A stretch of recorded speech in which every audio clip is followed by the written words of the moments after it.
ಸುಂದರ ಯುವಕ ದುಷ್ಯಂತ ರಾಜ ಬೇಟೆಯನ್ನಾಡಲು ಬಂದ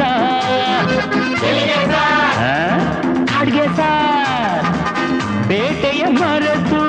ಕಾಡಿನ ಸೊಗಸು ನೋಡುತ್ತ ಸವಿಯುತ್ತ ನಿಂದ ಸುಮ್ಮನೆ ಸಾರ್ ಕಾಡಿನ ನಡುವೆ ಹುಣ್ಣಿಮೆಯಂತ ಸುಂದರ ಹುಡುಗಿಯ ಕಂಡ ಹೌದು ಸಾರ್ ಚೆಲುವೆಯ ನೋಡಿ ಹತ್ತಿರ ಓಡಿ ಹುಡುಗಿಯ ಕೈ ಹಿಡುಕೊಂಡ